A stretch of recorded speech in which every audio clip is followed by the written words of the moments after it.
Hello friend, आप सभी का हमारे यूट्यूब चैनल पर स्वागत है। आज हम पढ़ाने वाले हैं क्लास 10 विज्ञान अम्ल क्षार तथा लवण चैप्टर से। इसमें हम बताएंगे अम्लों के रासायनिक गुण। अम्लों के रासायनिक गुण जो 5 प्रकार के होते हैं। अम्लों के कुल रासायनिक गुण 5 प्रकार के होते हैं। पाँचों में से कुछ ऐसे प्रकार हैं जो बोर्ड एग्जाम के लिए बहुत ही ज़्यादा इम्पोर्टेंट है, और यह वीडियो आपके लिए बहुत ही ज़्यादा इम्पोर्टेंट होने वाली है 2025 के लिए और आने वाले सभी सत्रों के लिए। यह टॉप वीडियो बहुत ही ज़्यादा इम्पोर्टेंट है, क्योंकि इसी से क्वेश्चन बनने का बहुत ज़्यादा चांस बनता है। और यह वीडियो कुछ लंबी होने वाली है, क्योंकि 5 प्रकार के अम्लों के रासायनिक गुण 5 प्रकार के होते हैं। पांचों में कितने कितने रिएक्शन होते हैं, आप यही 5 प्रकार के रिएक्शन याद कर लो। आपको 3 चैप्टर याद करने की जरूरत नहीं है, और यह वीडियो भले लंबी जाएगी, लेकिन आप इस वीडियो को पूरा अंत तक देखिए। अंत तक देखने के बाद आप बताइएगा कि यह वीडियो क्या आपके लिए इम्पोर्टेंट है या नहीं है। और 3 चैप्टर इस वीडियो में आपके आने वाला है। पार्ट 1 भी इसी चैप्टर इसी वीडियो में आएगा। इसी 5 टॉपिक के अंतर्गत आपका पहला चैप्टर भी समाप्त होगा, पुनः रिवाइज होगा। और दूसरा चैप्टर तो चल ही रहा है, अम्ल क्षार तथा लवण चल ही रहा है। तीसरा चैप्टर धातु तथा अधातु। ये 3 चैप्टर आपको यहीं पे अध्ययन करने को मिल जाएगा। आधा से आधा कवर यहीं पे इसी वीडियो में होने वाला है, इसलिए आप पूरा वीडियो जरूर देखिएगा। और नहीं देखे, अगर मिस कर दिए तो आप 3 चैप्टर नहीं तैयार कर सकते हो, कितना भी आप रटने की कोशिश करो नहीं हो सकता है। ठीक है, तो चलिए अब देखते हैं इसमें अम्ल कितने अम्ल होते हैं। अम्ल का सूत्र केवल 5 आप याद कर लीजिए, 5 या 6, जितने सूत्र आप याद करोगे उतने रिएक्शन आपको समझ में आएंगी। चलिए, अम्ल कितने हमें याद करना है। अम्ल हमें याद करना है, यहाँ पे हम अम्ल बताते हैं आपको कितने अम्ल याद करने हैं।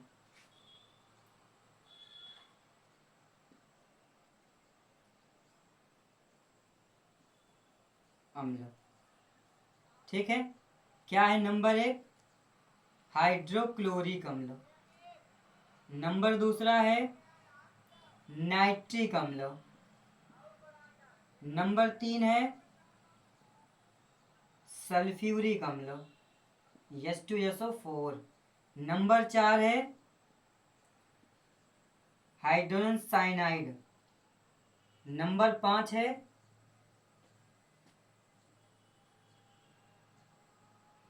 फार्मिक अम्ल HCOOH फार्मिक अम्ल, नंबर 6 है एथेनोइक अम्ल CH3COOH।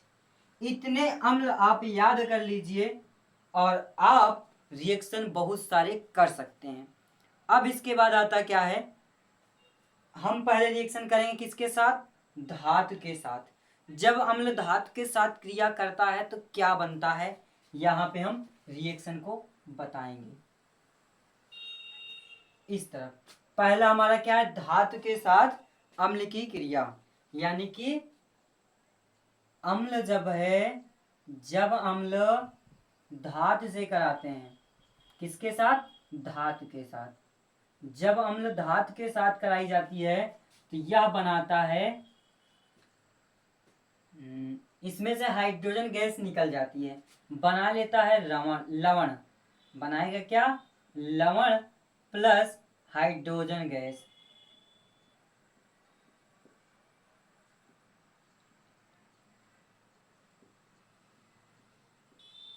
इस स्ट्रक्चर को, इस सूत्र को आप याद रख लीजिए कि जब धातु की क्रिया अम्ल के साथ कराई जाती है तो लवण और हाइड्रोजन गैस निकल जाती है, लवण प्राप्त होता है, हाइड्रोजन गैस मुक्त हो जाती है। परिभाषा क्या बना सकते हैं इसकी, जब अम्ल की क्रिया धातु के साथ कराई जाती है तो लवण प्राप्त होता है और हाइड्रोजन गैस मुक्त हो जाती है। हाइड्रोजन गैस क्या हो जाती है, निकल जाती है। अब यहाँ पे बात आई, अम्ल तो आप जान गए कितने हैं, 6 अम्ल हैं। 6 अम्ल आपके सामने लिख दिया गया है। लेकिन धातु क्या है, 7 धातु आप याद कर लो। 7 धातु याद करने के बाद आपको कोई भी रिएक्शन रटने की जरूरत नहीं पड़ेगी। लोग कहते हैं कि कुछ लोग कहते हैं रिएक्शन को रट लीजिए बस समाप्त हो गया। रिएक्शन को रटने से आप भूल जाओगे। कब तक रिएक्शन को रटोगे? रिएक्शन के मेन जड़ को समझो। मेन जड़ क्या है, इसके मेन जड़ को जब आप पकड़ लिए तो रिएक्शन तो कितना भी बड़ा हो, कितना भी टफ हो, आसानी से कर सकते हो। मेन जड़ कमजोर तो सब कुछ कमजोर। जब दीवार अगर बनती है तो अगर ने कमजोर है तो दीवार कितना ऊपर ले जाओगे। ने कमजोर है तो दीवार तो गिरनी ही है, गिरनी है। तो वैसे रिएक्शन है, वैसे इसका समीकरण है, सूत्र है। जब तक आपको मेन पॉइंट नहीं पता होगा तो रिएक्शन आप कैसे करोगे, नहीं कर सकते ना। तो चलिए मेन जड़ आपको हम बताते हैं, इसका मेन जड़ क्या है। सभी रिएक्शन एकदम आसान होने वाला है आपका। 7 धातु कितने हैं? 7 धातु। यहाँ पे हम आपको धातु के बारे में बताते हैं। 7 धातु, 7 धातु कितने हैं? 7 धातु। और कौन कौन से 7 धातु हैं, उनकी हर एक धातु, हर एक तत्व की संयोजकता याद होनी चाहिए। संयोजकता का मतलब उसके पास वह कितना बंध बनाता है, वह कितने इलेक्ट्रॉन त्यागता है या ग्रहण करता है। जब कोई भी तत्व जितने इलेक्ट्रॉन को त्यागता है या जितने इलेक्ट्रॉन को ग्रहण करता है, उस तत्व की उतनी ही संयोजकता होती है।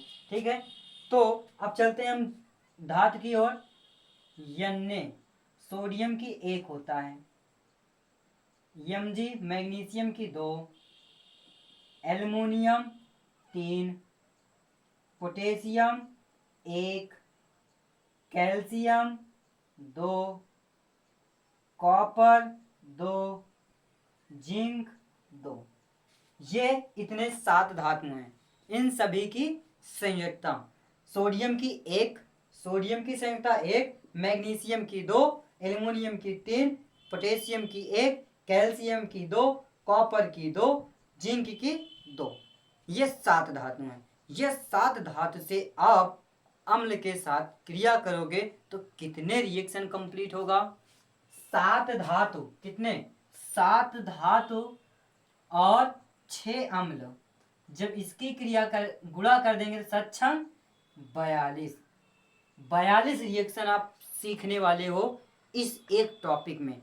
एक टॉपिक में 42 रिएक्शन कोई नहीं बताएगा आपको। आप जितना भी वीडियो आप सर्च करके देख लो कि 42 रिएक्शन कोई बता दे, नहीं बताएगा। आप कितना भी सर्च करके देख लो, लेकिन हम 42 रिएक्शन नहीं बताएंगे, 7 ही बताएंगे। क्योंकि किताब में आपके 2 रिएक्शन, 3 रिएक्शन, 1 रिएक्शन दे करके चैप्टर को ख़त्म कर दिया है। लेकिन हम 7 रिएक्शन बता करके आपको चैप्टर ख़त्म करेंगे। पहले 7 धातु ले लेते हैं।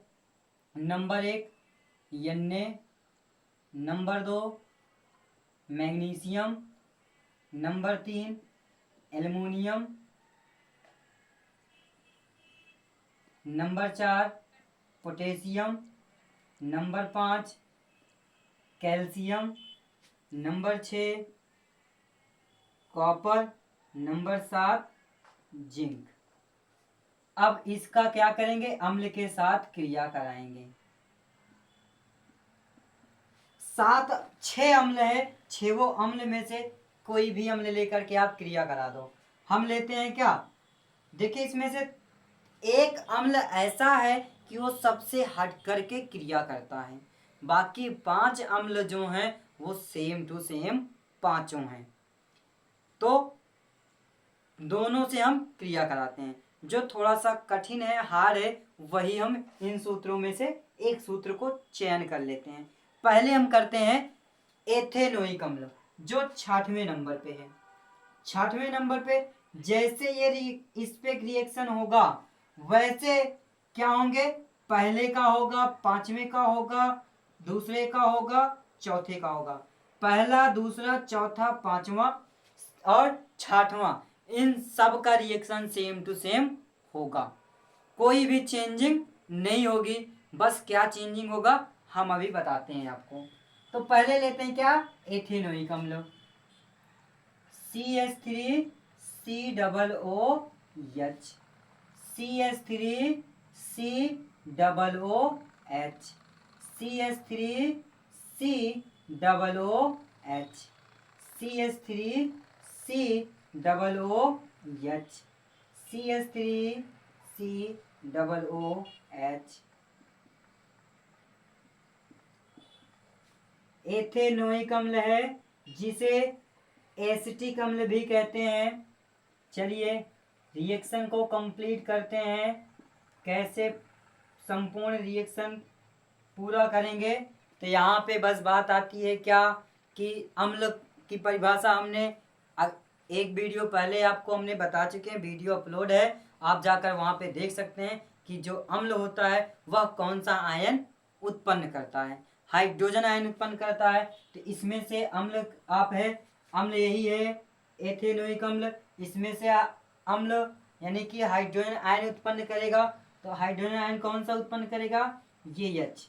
यही H को क्या करेगा, निकाल देगा और बाकी सब एक साथ जुड़ जाएंगे, बना लेगा लवण। क्या बनेगा, ये H अगर बाहर निकल जाएगा, सब में से इस H को बाहर निकाल देते हैं, ठीक है। सब में से यही एक H निकलेगा और उसी के स्थान पे सातों धातु जाकर के स्थान ग्रहण कर लेगा। इन सातों रिएक्शन में कौन सी अभिक्रिया लग रही है, विस्थापन अभिक्रिया, जो पहले चैप्टर में आपने पढ़ा है। इसमें कौन सी अभिक्रिया लगेगी, विस्थापन अभिक्रिया, विस्थापन अभिक्रिया। इसमें विस्थापन अभिक्रिया का प्रयोग हो रहा है। अधिक क्रियाशील यौगिक कम क्रियाशील यौगिक का स्थान ग्रहण करके, हटा करके उसका स्थान ग्रहण कर लेता है, जिसे विस्थापन अभिक्रिया कहते हैं। क्या कहते हैं, अधिक क्रियाशील यौगिक कम क्रियाशील यौगिक को हटा करके उसका स्थान ग्रहण कर लेता है, जिसे विस्थापन अभिक्रिया कहते हैं। ठीक है, तो ज़्यादा हम पहले टॉपिक पे, पहले चैप्टर में नहीं जाते हैं, हम अपने ही टॉपिक में रहते हैं। वहां जाएंगे तो वीडियो बहुत ज़्यादा लंबी हो जाएगी। तो क्या होगा, यहाँ से हाइड्रोजन हटेगा तो यहाँ पे क्या जाएगा, सोडियम आ जाएगा। तो क्या हो जाएगा, CH3COOH के जगह क्या आएगा, Na। प्लस में कौन सी गैस निकल रही है, hydrogen gas. Hydrogen gas H2 है। H2 क्या है, हाइड्रोजन गैस है। अब इसे बात आती है, पहले चैप्टर में आपको बताया गया है समीकरण को संतुलित करना। समीकरण को संतुलित करना भी यहाँ पे हम सीख लेते हैं। बताया था कि यह वीडियो बहुत ही ज़्यादा इम्पोर्टेंट होने वाली है। भले लंबी जाएगी लेकिन आपको 3 चैप्टर को तैयार कराएगा। 3 चैप्टर कैसे, धातु तीसरा चैप्टर का नाम है धातु तथा अधातु। धातु यहाँ पे आया है, इसका मतलब धातु चैप्टर में ये रिएक्शन मिलेगा। ठीक है, अब आया क्या है, अम्ल आया है, जो कि दूसरे चैप्टर में मिल गया। अब इसमें कौन सी अभिक्रिया लग रही है, विस्थापन अभिक्रिया लग रही है, जो पाठ 1 में है। और पाठ 1 से ही संबंधित समीकरण को संतुलित करना होता है। तो चलिए, जब 2 हाइड्रोजन यहाँ पे है, यहाँ पे 1 है, यहाँ पे 2 है, तो इसमें क्या करेंगे, 2 से गुणा कर देंगे। इसमें क्या करेंगे, 2 से गुणा कर देंगे। अब क्या हो गया, CH3COO कितने हो गए, यहाँ पे 2, तो इसे भी 2 कर देंगे। यहाँ पे सोडियम 2 हो गया, तो सोडियम में भी 2 से गुणा कर देंगे। तो ये समीकरण हमारा क्या हो गया, बैलेंस हो गया। अगला चलते हैं, मैग्नीशियम क्या करेगा, यहाँ पे हाइड्रोजन को हटाएगा, लेकिन मैग्नीशियम की संख्या कितनी है, 2 है। यहाँ पे जो हाइड्रोजन की संख्या कितनी होती है, हाइड्रोजन की संयोजकता 1 होती है। और किसी भी आयन के साथ अगर हाइड्रोजन जुड़ा है तो उसके जिस स्थान से वो निकल रहा है और जिसके साथ से निकल रहा है उस तत्व की भी संयोजकता क्या होगी, 1 होगी। अगर यदि इसकी भी संयोजकता संपूर्ण का 1 है तो मैग्नीशियम क्या करेगा, इसे 2 लेगा। कैसे लेगा, Mg ब्रैकेट के अंदर CH3COO ब्रैकेट बंद, H नहीं है ना, H के स्थान पे Mg आया है। अब निकलेगा क्या, हाइड्रोजन गैस। क्यों, यहाँ पे मैग्नीशियम के साथ 2 अणु आएगा, क्योंकि मैग्नीशियम की संयोजकता 2 होती है। तो क्या कहा, 2 हैं, हम 2 हैं, हमारे पास 2 हाथ हैं, तो हम एसीटेट के 2 अणु को अपने साथ रखेंगे। मैग्नीशियम के कितने हाथ हैं? 2 हाथ हैं। तो मैग्नीशियम कहता है कि हम अपने दोनों हाथों में एसीटेट के 2 अणु को रखेंगे। तो 2 अणु को रखा, जब यहाँ पे 2 अणु को रखा तो यहाँ पे 2 से गुणा कर दो, सेम टू सेम, ठीक हो गया। चलिए अब एल्युमिनियम का देखते हैं। एल्युमिनियम के कितने हाथ हैं? 3 हाथ हैं। तो ये एसीटेट के 3 अणु को अपने साथ रखेगा। किस प्रकार? जैसे यहाँ 3 है, 2 है, वैसे यहाँ 3 हो जाएगा। Al ब्रैकेट में CH3COO ब्रैकेट 1 3 प्लस में हाइड्रोजन गैस निकाल देते हैं। हाइड्रोजन गैस जब निकला तो हाइड्रोजन गैस वहाँ 2, यहाँ पे 3, इसके 3 अणु हो रहे हैं और इसी में से 2 अणु निकला। तो 3 दूना 6, तो यहाँ पे 6 से गुणा, ठीक, और यहाँ पे 3 से गुणा। अब क्या है? अब एल्युमिनियम कितना है? 1 है, यहाँ पे 2 है, इसके 3 अणु हो रहे हैं, इसका मतलब यहाँ पे भी 2 से इसमें गुणा करेंगे। और देखिए यहाँ पे 6 है, एसिटिक अम्ल के 6 अणु हैं। कितने अणु हैं एसिटिक अम्ल के? 6 अणु हैं। कैसे हुआ? ये हुआ, यहाँ पे एसिटिक अम्ल के 3 अणु आ रहे हैं, हाइड्रोजन 2 निकल रहा है, तो इस 3 और इस 2 से गुणा करें, 3 दूना 6, इसका मतलब 6 अणु होंगे, एसिटिक अम्ल के 6 अणु होंगे। जब 6 हाइड्रोजन भी यहाँ पे है तो यहाँ पे भी 3 से गुणा कर देंगे। अब देखिए इसमें से एसिटिक अम्ल से हाइड्रोजन निकला तो 6 अणु इसके बन रहा है, लेकिन यहाँ पे 3 हो रहा है, तो इसे 6 करने के लिए यहाँ पे 2 से गुणा करेंगे। यहाँ पे कितने से? 2 से। एल्युमिनियम कितना हो गया? 2 हो गया, तो 2 से यहाँ पे भी गुणा कर देंगे। ठीक है, ये समीकरण संपूर्ण संतुलित हो चुका है, विस्थापन अभिक्रिया लग गई है। अब बात आती है 4 रिएक्शन। 4 रिएक्शन क्या है? पहले पे आपका चौथा पूर्ण होगा, जैसे पहला रिएक्शन है वैसे चौथा रिएक्शन होगा, जैसे दूसरा है वैसे यह तीनों होंगे, ये तीनों सेम टू सेम होंगे। जैसे पहला है वैसे चौथा है, पहले में 2 से गुणा, 2 से गुणा, यहाँ पे 2 से, यहाँ पे 2 से। अब देखिए यहाँ पे क्या आया? N आया, तो यही इसी के स्थान पे क्या आ जाएगा? K आ जाएगा। CH3COO K plus H2 gas निकल जाएगा। यहाँ पे 2 से गुणा है तो यहाँ पे भी 2 से गुणा हो जाएगा। अब इसमें 2 से गुणा है, यहाँ पे 2 से, इसमें 2 से है, 2 से, इसमें 2 से, इसमें 2 से। क्यों? क्योंकि इन तीनों की संख्या 2 2 है, तो इसमें भी 2 से गुणा होगा। क्यों होगा? मैग्नीशियम की 2, तो ये तीनों सेम टू सेम एक जैसे हो गए। अब देखिए मैग्नीशियम तो कैल्शियम, कैल्शियम CH3COO का होल ट्वाइस प्लस में हाइड्रोजन गैस निकलेगी। सेम टू सेम ऐसे यहाँ पे कॉपर, कॉपर का क्या हो जाएगा? CH3COO का whole twice plus hydrogen gas मुक्त हो जाएगा। जिंक ZnCH3COO का होल ट्वाइस प्लस में H2 गैस निकल जाएगी। तो ये सातों रिएक्शन हमारा क्या हो गया? पूर्ण हो गया। इसमें से आप कोई भी रिएक्शन बोर्ड एग्जाम में देकर आ सकते हो। यदि कैसे पूछेगा क्वेश्चन, ये ध्यान दीजिएगा। जब अम्ल की क्रिया धातु के साथ कराई जाती है तो लवण तथा जल प्राप्त होता है। ये स्ट्रक्चर पूरा बना करके भी दे सकते हैं बोर्ड एग्जाम में। या तो फिर अम्ल, जब अम्ल की क्रिया धातु के साथ कराई जाती है तो लवण प्राप्त होता है और हाइड्रोजन गैस मुक्त होती है। ऐसे भी लंबा क्वेश्चन आपको बना सकते हैं। या तो फिर अगला क्वेश्चन क्या बन सकता है? अम्ल की क्रिया, अम्ल से लवण कैसे प्राप्त करेंगे? या तो कह देगा अम्ल की क्रिया धातु से कराने पर क्या प्राप्त होता है? अम्ल की क्रिया धातु से कराने पर क्या प्राप्त होता है? लवण और हाइड्रोजन गैस मुक्त हो जाती है।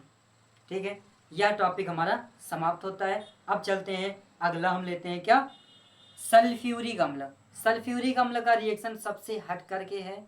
इसमें हम सल्फ्यूरिक अम्ल का सूत्र लेते हैं, क्योंकि जैसे आपका एथेनोइक अम्ल है, क्या है? एस्टिक अम्ल है, वैसे आपका पहला, दूसरा, चौथा और पांचवा सेम टू सेम है। यहाँ पे चेंज करिए, यही इस हाइड्रोजन के स्थान पे धातु चले जाएंगे, इस हाइड्रोजन के स्थान पे धातु, इस हाइड्रोजन के स्थान पे धातु, इस हाइड्रोजन के स्थान पे धातु प्रवेश करेगा। जैसे इस धातु के हाइड्रोजन के स्थान पे धातु प्रवेश किया है, वैसे सभी में से हाइड्रोजन के स्थान पे धातु प्रवेश करेगा। अब बैलेंस सेम टू सेम ऐसे ही होगा, कोई भी चेंजिंग नहीं करनी है। चलते हैं अब सल्फ्यूरिक अम्ल लेकर के आपको रिएक्शन को पूर्ण कराते हैं।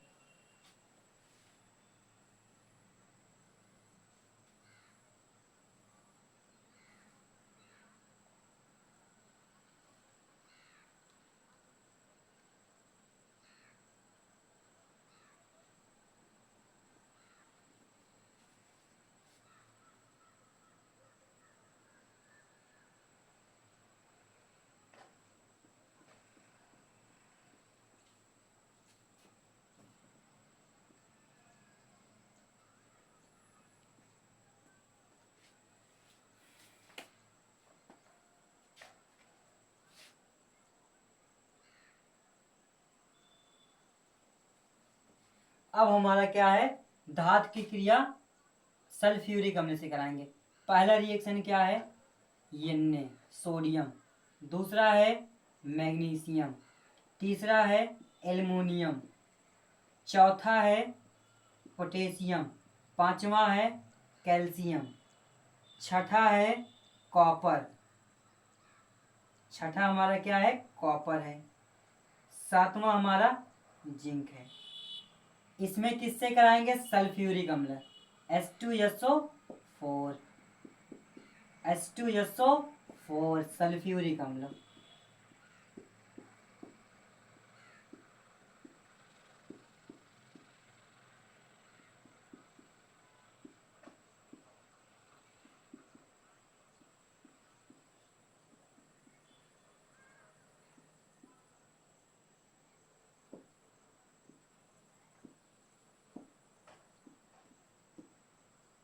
इसमें भी 3 रिएक्शन सीख लो, 4 अपने आप हो जानी है। 3 रिएक्शन सीखो, 4 अपना स्वयं कर सकते हो।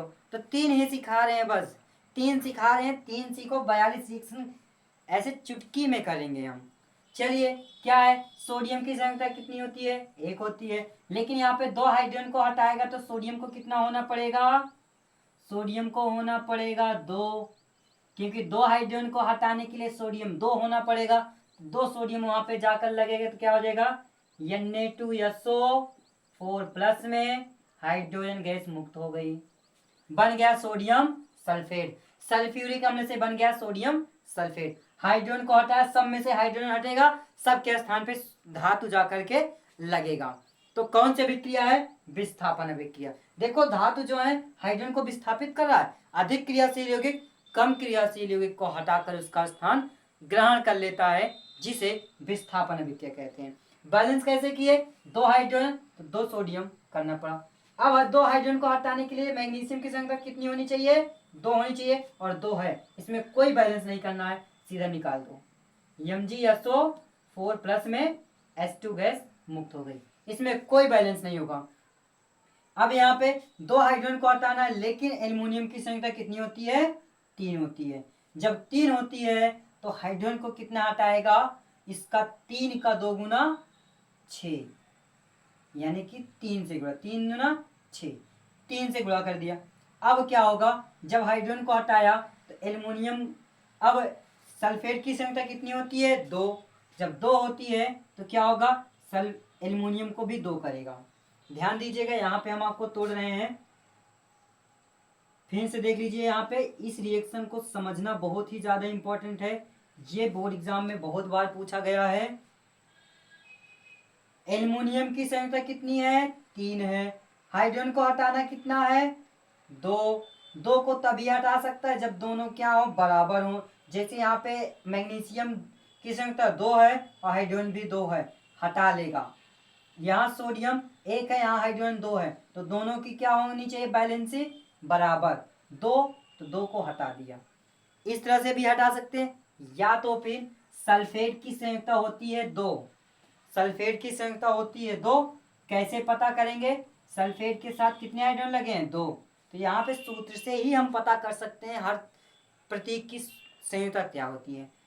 दो हाइड्रोजन लगा, हाइड्रोजन का एक होता है ना, तो जान लेंगे सल्फेट की दो है, इसलिए हाइड्रोजन दो लगा है। जब हाइड्रोजन का एक है तो सोडियम का भी तो एक है, तो सोडियम को दो होना पड़ेगा, दो सोडियम उसके साथ जुड़ेगा। यहाँ पे अब सल्फेट के साथ कितने हाइड्रोजन, दो हाइड्रोजन, इसका मतलब मैग्नीशियम कितने जुड़ने चाहिए, दो, मैग्नीशियम के भी दो हैं, इसलिए दोनों एक साथ रह सकते हैं। एल्युमिनियम की होती है 3 और सल्फेट की होती है 2, तो 3 से इसमें गुणा कर दो और इसके 2 से इसमें गुणा कर दो, बस बात बराबर, दोनों बैलेंस हो। 3 दूना 6 इसका, 3 दूना 6 उसका। अब 6 इसके हैं, 6 हाइड्रोजन को हटा देगा, यानी कि Al4 प्लस में हाइड्रोजन गैस निकलेगी। लेकिन अभी ये बराबर नहीं है, क्यों नहीं है, क्योंकि ब्रैकेट लगेगा। एल्युमिनियम की संख्या कितनी, 3, तो सल्फेट 3 लेगा, सल्फेट की कितनी, 2, तो एल्युमिनियम को 2 रखेगा। अब हाइड्रोजन कितने, 3 दूना 6, 3 से गुणा, तो बैलेंस हो गया, खत्म हो गया बैलेंस। बैलेंस करना तो हम सीख लिए, बहुत ही आसान है। अब जैसे हमारा पहला है वैसे हमारा पोटेशियम है, क्योंकि दोनों की संयुक्ता क्या होती है, सेम टू सेम। अब जैसे मैग्नीशियम का है वैसे नीचे का तीनों है, क्योंकि मैग्नीशियम की संयुक्ता 2, तो calcium potassium, calcium copper zinc, तीनों की 2 2 होती हैं, सेम टू सेम, कोई बैलेंस नहीं, कोई बैलेंस नहीं। इसमें बैलेंस किया है 2 से गुणा कर देंगे, आगे लिखेंगे K2SO4 प्लस में हाइड्रोजन गैस निकल गई। यहाँ पे कैल्शियम SO4 प्लस में हाइड्रोजन गैस निकल गई। Copper SO4 copper sulphate plus hydrogen gas निकल गई। जिंक सल्फेट प्लस में हाइड्रोजन गैस निकल गई। तो यह वीडियो हमारा हो गया समाप्त, यानी कि ये टॉपिक हो गया समाप्त। अब हम अगले वीडियो में, आपको लंबी वीडियो हो रही है तो अगले वीडियो में लेकर आने वाले हैं धात्विक ऑक्साइड के साथ क्रिया। धात्विक ऑक्साइड के साथ क्रिया कैसे करते हैं और क्या बनता है, वह हम इसके अगले वीडियो में लेकर आने वाले हैं। अगर आपको यह वीडियो बहुत ज़्यादा पसंद आई हो तो हमारे चैनल को सब्सक्राइब करें और कमेंट करें और लाइक करना ना भूलें। धन्यवाद।